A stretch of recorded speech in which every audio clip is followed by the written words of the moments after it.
Welcome, everyone. Today we have another exciting IOTA AMA.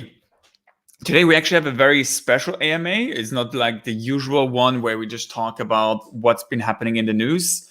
Today we actually uncover one of the most interesting and also one of the most dramatic cases that we had in the history of IOTA, which was the seed theft case of 2018.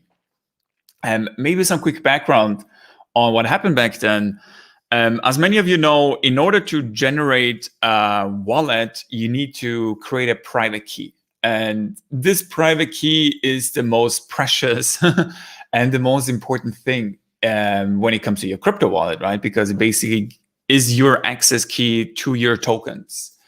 And what happened in 2018 is there was a sort of scammer or hacker, whatever we can call it, that set up a dedicated website to allow users, IOTA token holders, to generate this private key online. And what happened in the end is that this user actually stored all of these private keys, and I think in early to mid 2018, took control over the user wallets. And at the time, he stole more than $10 million worth of IOTA tokens from the users. And once we got wind of this case and what's been happening, Koen, who's our security advisor at the IOTA Foundation, worked diligently with the police, with the UK police, German police, but also with Europol and others to help figure out what is actually happening and also help uncover the mystery. So today we have a very exciting show where we are going to have Koen and Rob Bryant from the UK police join us on the show where they will talk about the case. We also have some questions from the community that we will answer. And I think without further ado, let me invite Koen and Rob onto the show. Hey, Koen. Hey, Rob. How are you guys doing? Hi, Dom. So maybe let's start with a quick round of introductions. Maybe, Koen, you want to go first? Sure. My name is Koen. At the time of the seed theft, I just joined recently the IOTA Foundation. I think I was there for about 6 weeks when shit hit the fan. So I had a very quick start. At the time, my role was being the information security officer of the foundation. So most of the time I was involved with the security for all the employees of the foundation, let's say. I was never involved in direct security related to the protocol of IOTA or anything related to that, like the wallet software. Now, of course, this was a very interesting case when it happened. Very unfortunate also, let that be very clear. But what was interesting was that I think we pulled off a great story together with the police and showed that collaboration with law enforcement doesn't have to be necessarily very complex. I think it went very smooth when we started the investigation through the German police. And that came naturally because at the time, most victims, I think, were from Germany. And that's how we reported it. We also received a lot of help from the Hello IOTA community, and I think Alexandra, one of the ladies that helped us collecting all the evidence, did a great job in coordinating that. And from there, I work together with people like Rob and his German colleagues, but I'll let Rob introduce him and tell the story a bit. Yeah, no, that's perfect. Just so you guys know, Rob just emailed me this as well. So this is actually at the time of the arrest. Yeah, maybe Rob, you want to tell a little bit about yourself as well? Yeah, hi everybody. My name is Rob Bryant. I'm the Detective Inspector for the Southeast Regional Organised Crime Unit, and I have responsibility for cybercrime and dark web. And as you can see, we're already on YouTube with this clip, which does actually show the arrest of the suspect back in early 2019. Just a bit of background. Obviously, we're a dedicated cybercrime unit that deals with cyber-dependent crime, computer-on-computer offences, and then also cyber-enabled, which is complex and challenging. And we took this investigation over from our German colleagues in late 2018, and I think Koen has said it already quite well that this has been a fantastic international cooperation involving the German Federal Police, German State Police, Europol, Interpol now, and ourselves. So really good cooperation within law enforcement, and then to have the support of the IOTA Foundation as well has been immense. Yeah, no, I mean, you also said it before. I mean, for us at the time, it was also something completely new, cooperating on such a level, because like we were always used to working with big companies on innovation use cases. And I think all of us were just really thrown into this all of a sudden, right? Koen, you've been with us for a couple of weeks. Rob, you also mentioned that this has been one of the most complex cases. Maybe you can tell us a little bit more about what's been happening since you heard about the case and how it basically all unfolded until the arrest. Because I would guess that arresting somebody for cybercrime is actually, I'm not sure, like what is the rate of arrests in cybercrime? I would guess that it's rather low, no? It can be both, Dom, if I'm honest with you. Obviously, cybercrime in the police is still relatively new. Our unit is 6 years old. Yeah. I think the UK has a really good response when it comes to cybercrime. We have the National Crime Agency, the National Cybercrime Unit that sort of sits at the top, that works brilliantly with the regional teams like mine. And then we also got the 43 police forces that also have cybercrime units. So we're certainly a long way down to being able to give a response to cybercrime, and working with our partner agencies, Europol, the private sector, the National Cybersecurity Centre here in the UK. There's some really great work going on. We do make arrests. They're not always frequent, but we definitely can respond to cybercrime in the UK now. And there's definitely some real experts up and down the country that do this on a regular basis. Yeah, no, that makes sense. Koen, what is your take on it? On cybercrime? Yeah, my experience prior to joining the foundation was, of course, an incident response as well, as that was part of my roles in ATOS at the time and currently at PwC. I have had a long history with working with the police, and I could notice that they are stepping up. I mean, these guys put a lot of effort in there to keep up with technology and how to investigate and understand also the technology. And it's not always easy for them because and I know that many of these tools allow encryption, and if you don't get the key, it's difficult. You just cannot crack every encryption. In some jurisdictions, it might even be unauthorized to do so as a law enforcement agency. So there are a lot of hurdles to learn or to step over when you're going into this investigation. And it was the same for me. I had a lot of experience in investigating a computer or a system being hacked, and not necessarily such a big attack as we experienced. So it was difficult collecting the evidence, finding the right people, and of course people had a lot of questions. So once we got a structure in the data we collected, and we started discussing with the German police, it was very clear that we had to work on an international level, and then it becomes not necessarily complicated, but it goes slower.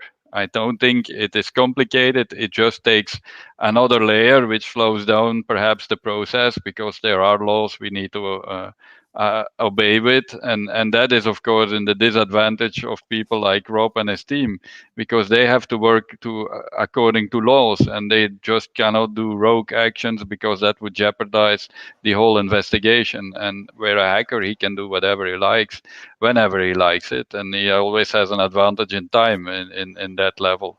So I think the international cooperation was definitely a challenge in the beginning. Once that was settled, it was fine. I remember one of the victims being in Japan, and I think the guy was English or German speaking, but the police officer in Japan could not address me in English. So that was, of course, a very complicated communication, because my Japanese is limited to ordering sushi.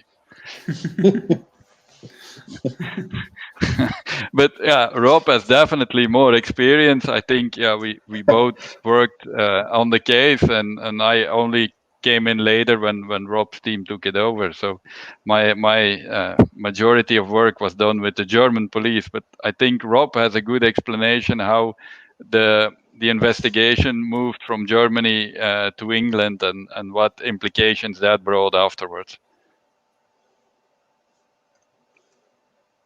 Thanks, Koen. I mean, I can only tell a funny story about the transfer. I remember getting on a plane with a colleague at Southampton Airport and asking her where the engine was, because it was a propellered aircraft that was only flying to Holland. But I got over that shock, and we landed safely and got back. I mean, it was very simple. The German state police went to Europol to look to hand this investigation over when it had an English footprint. We went and had those conversations, and through the tasking process, which I won't bore people with, it's arrived and it's here, and we've had it since late 2018. And I think we've mentioned already, but I have 22 years policing experience, and this is by far the most complex, challenging, and at times stressful investigation I've had to deal with. And as you said, communication with 100 of victims across the world in many languages that I definitely cannot speak has proved problematic. But we worked through that to get it where we are now, which is into the UK criminal justice system, hopefully with a trial on the 15th of November for about 5 to 6 weeks at Reading Crown Court, and we're looking forward to being able to present that prosecution case.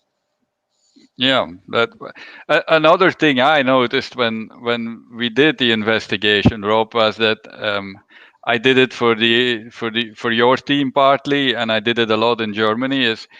This is new technology. It's quite complex. You already mentioned that, and you need to learn very quickly in order to be able to investigate whatever needs to be investigated. And I think the foundation helped where we could. But how do you guys normally do that? Because Bitcoin, it's not some training you can find online, as perhaps today, but in the beginning you couldn't. So how do you keep up with that kind of technologies? That is a difficult one, and I'm extremely lucky here in the Southeast that we have an individual who I think you've communicated with on a number of occasions, who is just outstanding when it comes to cryptocurrency, and puts hours and hours of time into researching, understanding, and trying to look at the complexities and make it simple for people like me. I'm not the most technical person in the world, and I have to rely on individuals within my team who are frankly outstanding and will work many hours out of a normal working day researching and learning and teaching themselves. Having said that, this is excellent. The cyber training pathways which are now available to us weren't available back 6 years ago. So we have adapted very quickly as a law enforcement sort of community to identify training, and we do work with private individuals who are experienced in the cryptocurrency world that will help us, and we've relied on yourselves as the IOTA Foundation. It's your technology. You know this better than us. You have been amazing with the support you've given us in trying to understand exactly what's happened and how we've managed to get to where we are. So as a police agency, we're not afraid to ask for help where we need it, but I'm also lucky to have outstanding individuals that are technical and will spend the time to learn and research this world. Yeah, and another issue that I found very complex compared to traditional IT forensics is you normally have an attacker and you have, let's say, an endpoint or a system that is being hacked and used.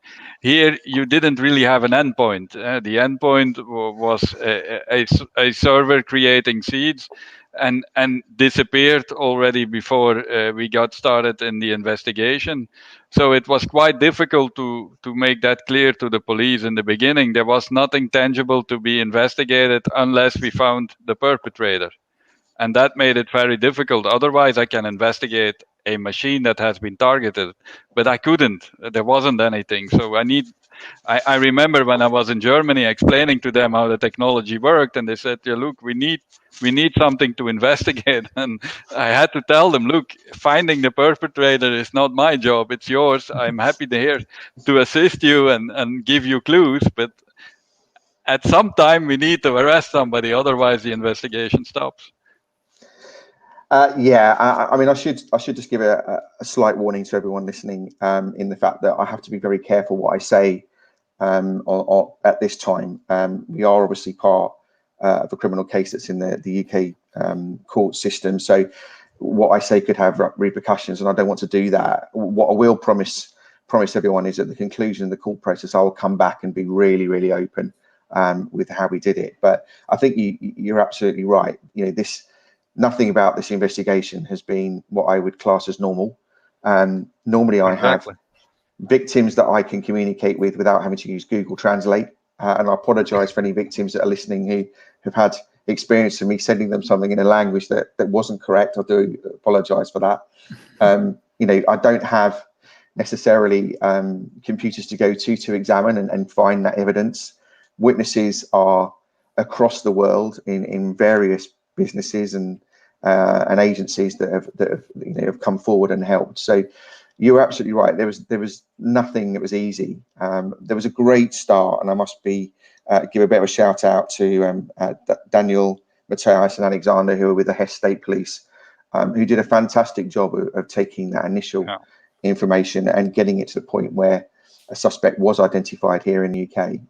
You know, they did some fantastic work, and I think we're just grateful that we've been able to take that and build it. And it's been slow, and I appreciate the victims' frustrations that it has been a slow process. But we've got it now to where we can go to trial, and I'm quietly confident.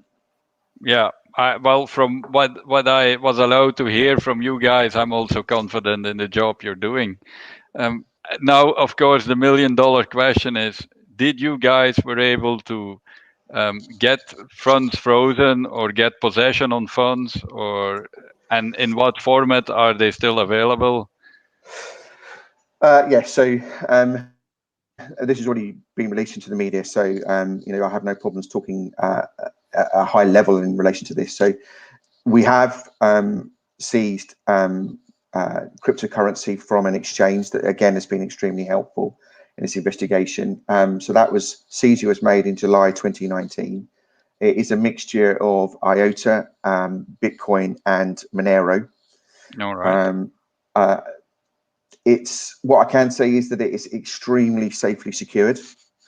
There are understanding the fluctuations in all forms of cryptocurrency tokens. The value goes up, the value goes down, and that is right at the focus of our decision making. So, you know, please rest assured that we are aware of that, and we will make decisions based on what we're seeing. In relation to the returning of those funds, I know that's probably the most asked question on the Reddit forum. So the process for returning these funds can only take place at the end of the trial. At the moment, that's the process we need to go through. So, you know, our main aim is to return as much of the stolen funds as we can to the victims. Okay, so that is our number one priority, is to get those funds returned. As soon as we have the result at the conclusion of the trial, then we will begin that process of using the legal frameworks in which to return those funds.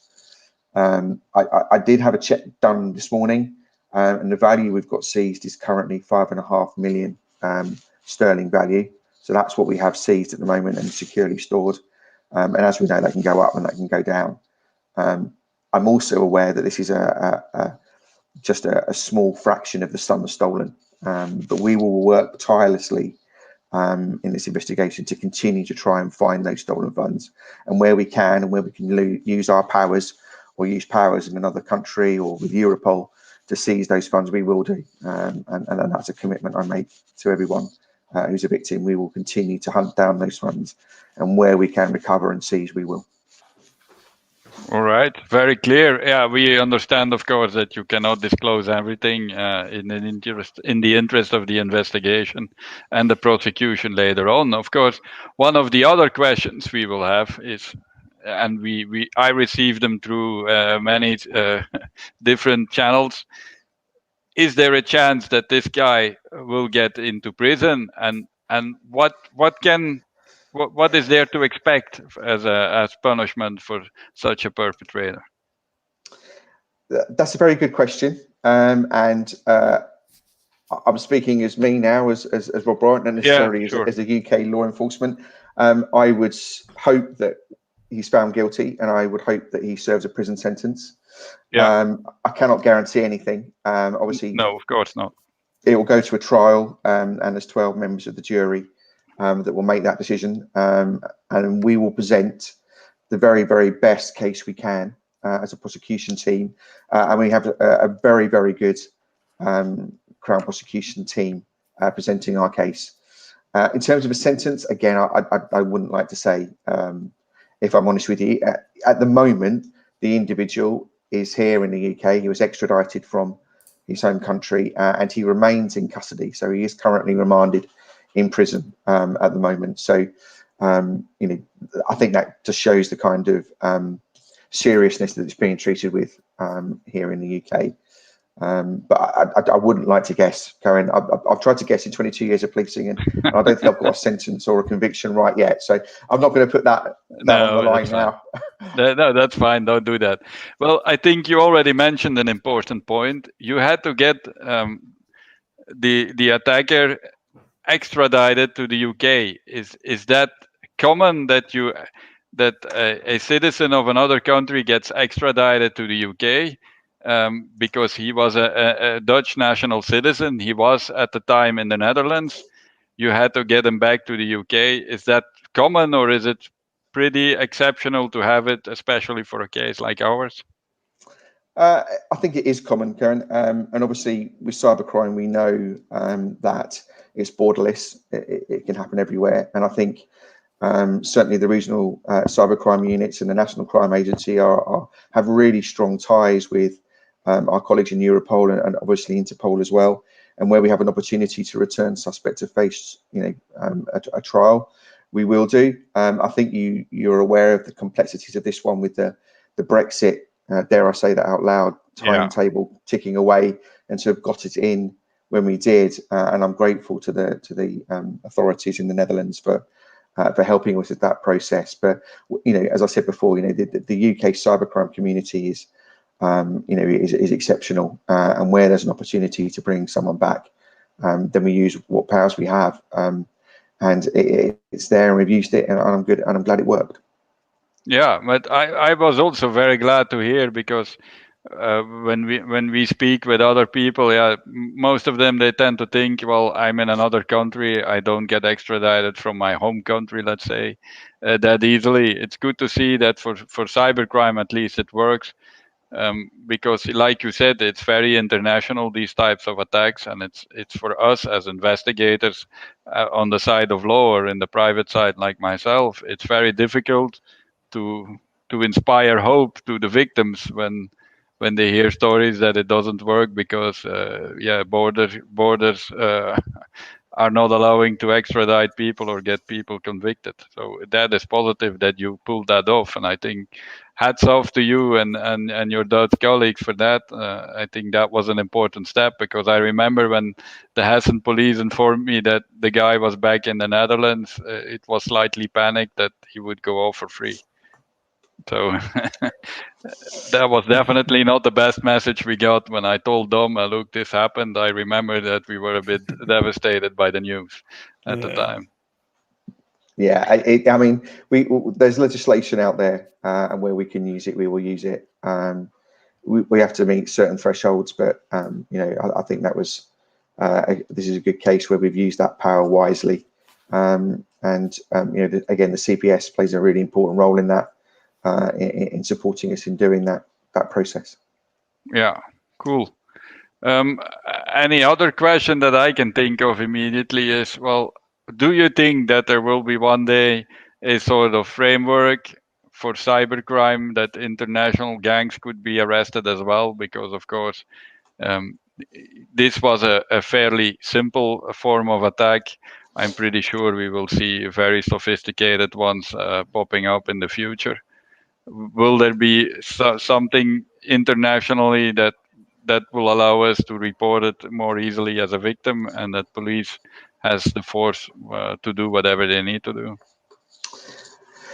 I think that's a very good question. I think we are in a fairly good place when it comes to cybercrime. I mean, we have, as I've said before, really good relationships with many law enforcement agencies, across the world. Our colleagues in the US, the FBI, the Secret Service, we all work, very cooperatively.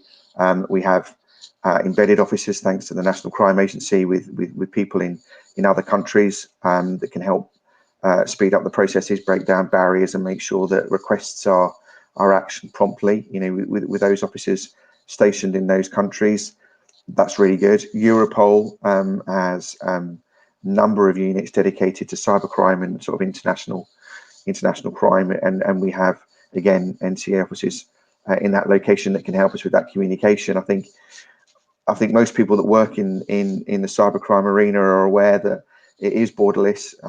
There is not necessarily an easy sort of circle you can draw around it.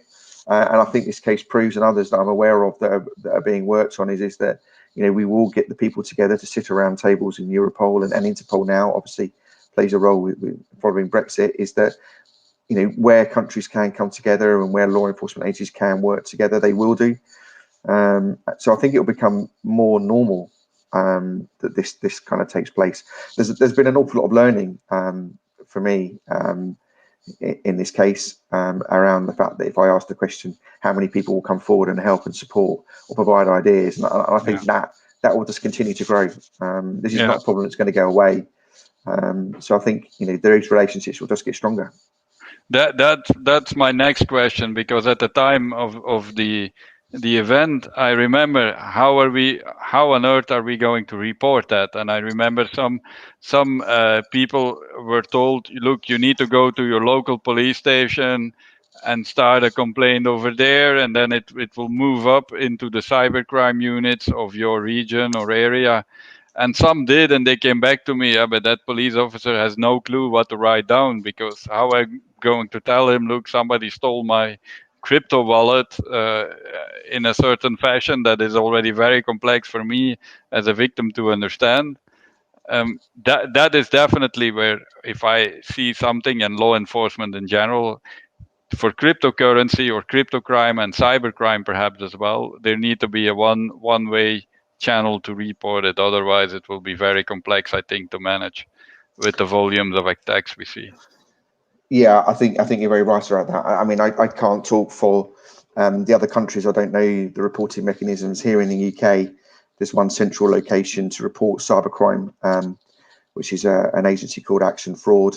You can do that online or via a phone call. But I would still say that if you're a victim out there, report to your local police, and let those processes work. In terms of this particular investigation, if there are victims still out there listening, then I will share through yourself or Dom an email address to come into us directly to report as a victim. We have sent some questions into Europol that helps identify a victim and what a victim needs to provide. I know that process has worked because we have many victims have come in via that Europol route, but the first stage I would suggest is to get into your local police, make sure there's a formal report. But I will share an email address with you that we can perhaps put out to say that this is coming to us directly if you're still out there and you've not reported. Yeah, that was exactly my next question, is if I'm still a victim and I'm not sure that I'm in the case, who do I contact? And you solved that already. And I suppose Dom and people from the communications team will definitely share that information with the community. So we can continue on that. Now, my last question is, you said 15th of November trial date is set. It takes about 6 weeks.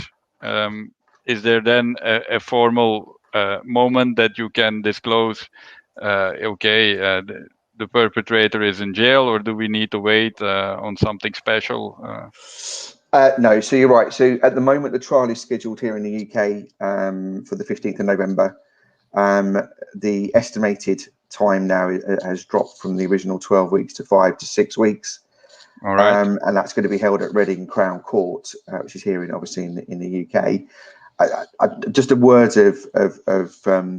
or a health check on that. Obviously, the UK system is dealing with the impact of COVID, and this is a complex and challenging case. So, although I'm hopeful that's the date it will go through, it might move. But I'll communicate with you and Dom, and we'll get the information out to as many people as possible around a change of date. But at the moment, it is scheduled for the 15th of November.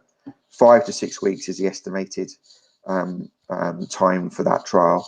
As soon as we know, then we'll be updating everybody through our media channels here, and I'm sure one of the first phone calls will be to you and Dom to let you know what the outcome is. But yeah, 5 to 6 weeks, so early part of 2022 we should have a result. But just a little health check. Court systems are a little bit impacted with COVID at the moment. This is a bit complex, it is a bit challenging, so that date might move. Yeah, of course. But I think the community can understand the consequences of the situation we are in, of course. I at least have a bottle of champagne in the fridge for the moment that you call me. I'll have to either duck, Koen, or share it with you. Yeah. Well, that's all from my side. Perhaps Dom has additional questions. Yeah, no, I mean this sounds all really good. Maybe I will try to give a quick summary from my side, and Rob, please intervene if there's something wrong. Basically, to summarize, the vast majority of the funds are currently in custody by the UK police, and Dom, I'm told it's 5.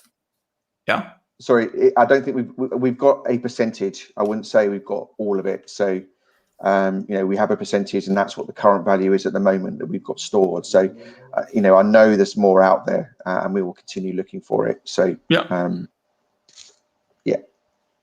But in total, you mentioned it was 5.5 million British pounds. It is at the moment, yes. Yeah. So that's already really fantastic news, right? Because usually in these cases, the money is gone and it's impossible to find it and recover it. The second thing is the perpetrator is currently in custody in the UK as well and waiting trial, which is at 15th of November, then probably until early 2022 until we have a result of it or an outcome. And you basically mentioned that after that trial, we can then collaborate, like the IOTA Foundation together with you, to actually start to issue the payouts to the victims, or how does that work? Because I think that's the most important question that people have, right? Yeah, I think it's a really good question, Dom. And if I'm really honest with you right now, I haven't. Well, I don't even know if it will be me making that plan, but we need to have a plan around how we do that. I think it's a complex area because obviously, I'm aware of about 100 victims across the world. So how we do that, I don't know. But I think my focus at the moment is getting ready for the trial. And once we've got that, there will be a process and a plan around how we can return funds. Yeah. No, that sounds great. That sounds good, yeah. Yeah. Maybe I'll quickly go through some of the questions on YouTube so we can all, not on YouTube, on Reddit. So there were some good questions. I think this one is probably for me. Hey team, it's great that you all are doing this AMA. How did the hack affect the design choices you made while rolling out Chrysalis? Any concerns with the new consensus model in terms of bad actors? Thanks. I would say the main thing that it really changed is just like the user experience is everything in crypto. And as soon as you make the user experience 1, 2, 3 steps more difficult, it also increases the chances of errors and mistakes, and also the chances of somebody else using these vulnerable people, if we can call them, or inexperienced people, to get access to their funds. And I think especially with Chrysalis, but also with the Firefly wallet, we realized that we really need to make the user experience as simple as possible, and that is really our main priority, right? Because you are your own bank with IOTA. So there's nobody else to call. There's no support line to call if things go wrong. Other than that, obviously with the Firefly wallet, we have Stronghold, where we are clearly taking some lessons learned also from the 2020 wallet hack with MoonPay. And we're also taking some of those lessons into the architecture to really make sure that the wallet is as secure as possible. But yeah, overall, I would say the main lesson learned from this is user experience is everything. I don't know. Do you guys have any opinion on that? Yeah, I tend to agree. Yeah? And I see a question on YouTube. Did the foundation has done anything to improve security or awareness amongst users? I think the design choices made recently play a role in that. But I remember back then, Dom, we wrote blog posts. We help people understand the complexity behind the seed, why it's needed, how to use it, etc. I think we have increased, of course, a lot on the awareness side, but it will never be enough. There will be always users that do not read the things they need to read, or do something inadvertently wrong, and then things go wrong, of course. But I definitely think we increased awareness a lot, and we also made design choices that improves that user experience, which goes hand in hand with the awareness part. Yeah, absolutely. I mean, education and awareness is really everything in crypto, because sometimes people don't take, like, we have to take this stuff very seriously when it comes to private keys, because it is your access key. Right? But people, since it's not tangible, it's difficult for people to understand from time to time. So I see another question, and that's more one for Rob. I see it on YouTube. Did the suspect say anything when arrested or questioned? And I understand if you cannot answer that one. Let me have a quick think about it. Nothing. I can't go into too much detail, okay, but nothing that would suggest they were going to make any admissions. I'll say it like that. All right. Yeah, that's important to know. I know from past experience, a lot of them tend to think that they're invincible. So that fits the profile, let's say. Good. I don't see any other question. Maybe something from Reddit from them. I'll look on Reddit real quick. There was one case, and thank you for doing this, AMA. I had stolen IOTA from me in December 2017 and discovered that the cause was a different fraudulent seed generator with the domain. I don't think I'm going to say the domain. I summarized my experience and worked with a member of the community to post this PSA. What options are there for those of us who were defrauded by this website? It seems there was more than one fraudulent seed generator at the time. That's a good question. If we cannot link it to this perpetrator, then it's a different case, and we need to redo it, or open another case probably. Yeah, I would say that, Dom, as well. I did read that blog post earlier today just to get my head around it. That I can't. There's no other connection that impacts on this case. I think our suspect is linked to the one that we know about.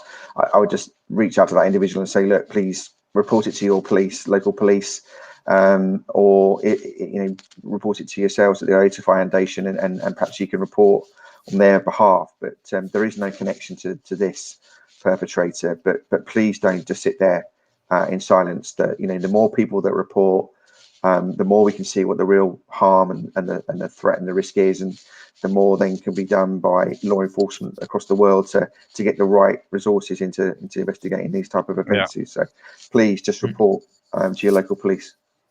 Yeah, makes sense. Hi there. Thank you for this occasion. It's very exciting to have both Koen and Detective Bryant in this AMA. Can you guys tell us where the investigation stayed at, or where it's headed, and how you've been able to trace funds and catch the thief? Can you please also tell us how many IOTA in terms of TI has been seized? Seized IOTAs has been already swapped. Will the victims be able to recover the loss? If yes, when?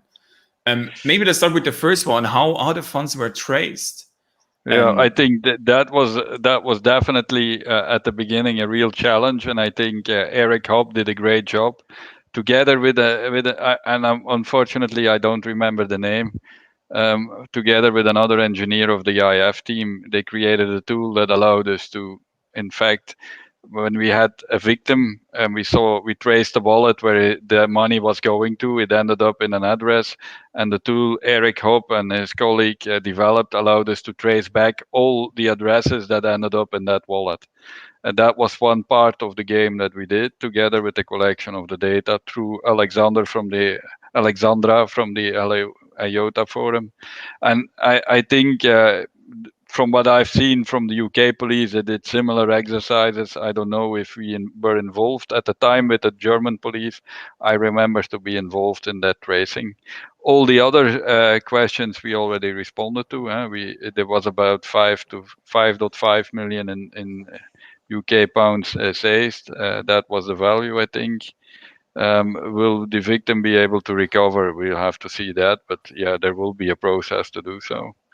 Maybe Rob has another idea on the tracing of the funds at the time, because of course, when the investigation starts, police has other means than we have.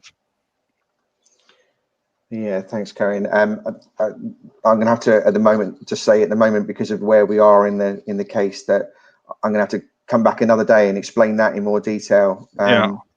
But needless to say that a suspect has been identified, as we know. There was one thing, I think there was a question in there about when did it start.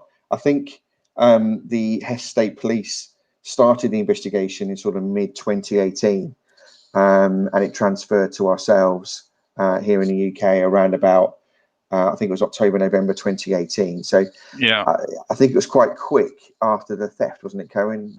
You might remember more, but I'm sure it was sort of mid-2018 when the investigation first started.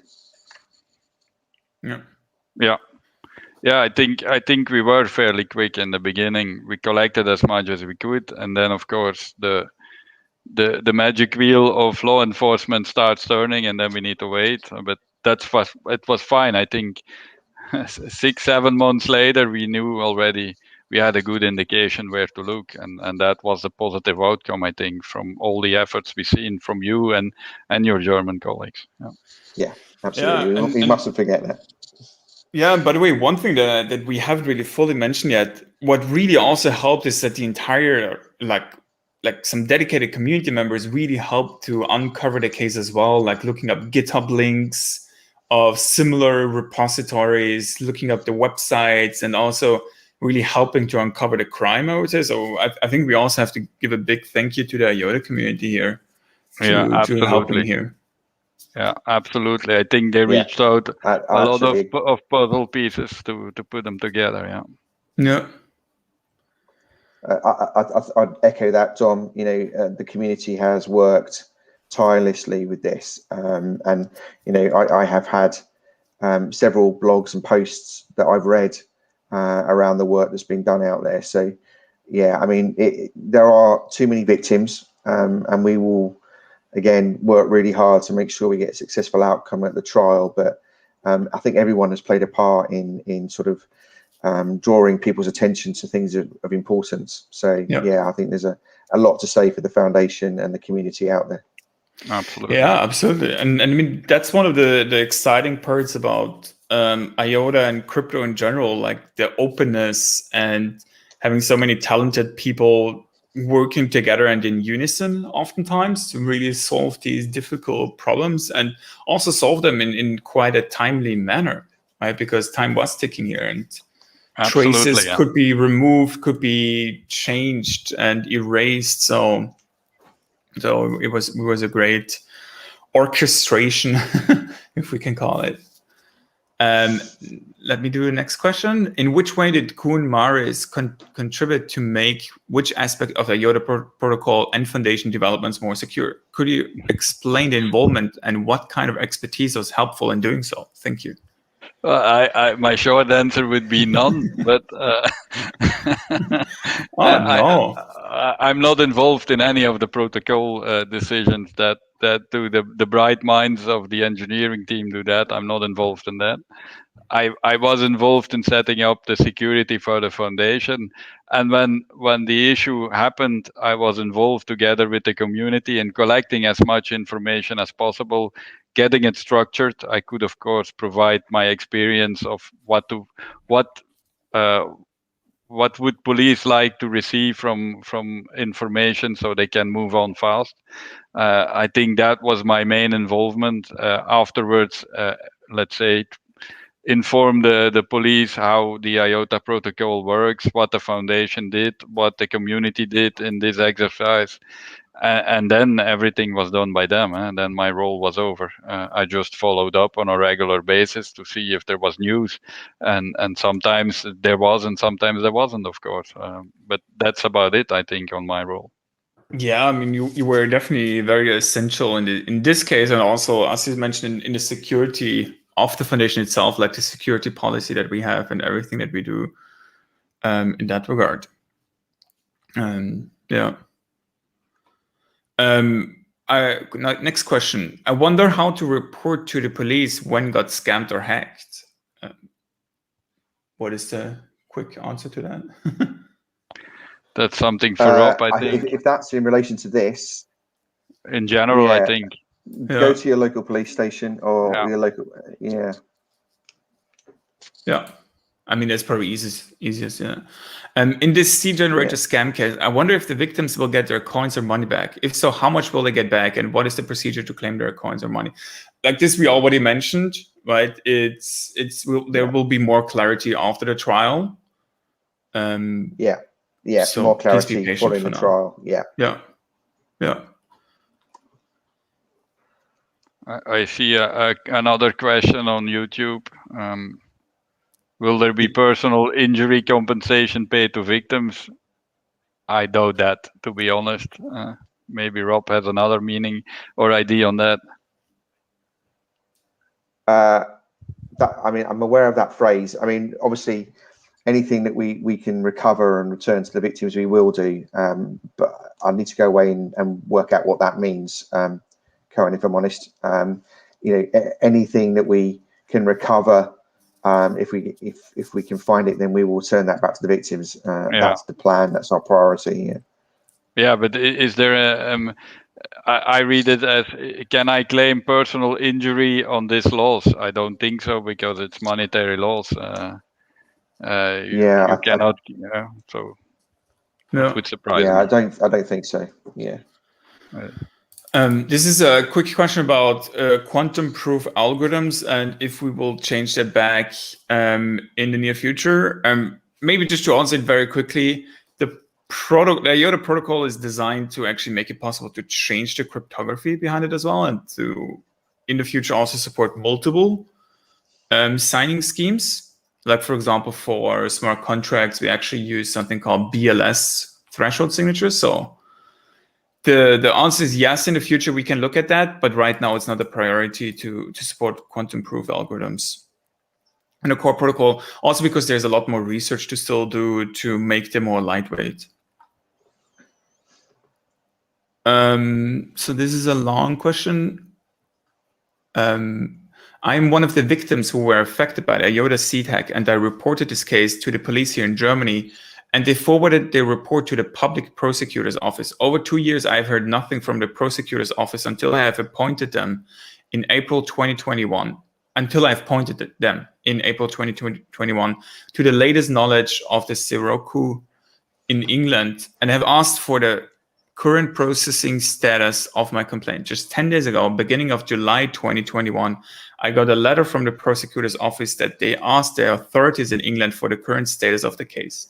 That was all the information I've received in the last 2.5 years. I would like to exchange information with other victims about the status of their case. Is it possible that injured parties can contact you and you can provide a closed group for them to exchange information about the process? It's a very good question. Rob, you might. John, I think I know an answer, but yeah, go ahead. I was just going to say that I will reply directly back to that Reddit post and give that individual an update and a point of contact to come in to get regular updates. In relation to setting up the or did they say they wanted a group? I don't know, Koen. Is that something that we can do where we can put him in contact with other victims? Yeah, we need to look how we could do that. We need to be careful, of course, that we don't disclose too much information in such a group, or that victims do not start to disclose information amongst each other that might jeopardize your investigation. Indirectly. That's my biggest worry. I think we need to be open on, of course, but I understand that there is no communication from your side. At least in the jurisdictions where I work, there's no legal obligation that police informs you on a regular basis on the investigation they're performing where you are a victim from. So I don't know if that is the same in the UK. So anything we do is based on goodwill. Maybe you have a different mind on that, Rob. Yeah, in the UK we have a victims charter that we need to update. Okay. And the people I've got contact details for, we do email updates to on a regular basis. In fact, I email them up. So I'll reply back directly to that Reddit post and get an email address, and they can add to that list of victims. Otherwise, we can create every time a post in Reddit and where you can give a general update. But I think that's about it. I just want to avoid that somebody starts posting things that might jeopardize the whole thing. Absolutely. Yeah. Right. And I mean, in general, it's just about having this sort of comfort that somebody's dealing with it, because I guess this person has waited 2.5 years and didn't hear anything back. Also probably because the local, it's always difficult to go from one jurisdiction to another jurisdiction, right? So, but it's really great that we're doing this AMA here, right? So people should have all the comfort. Yeah. Yeah. Do you have any information about the chances of getting stolen IOTAs back? This is also what we already answered. Yeah. Yeah, I think we already answered that one, haven't we? Yeah.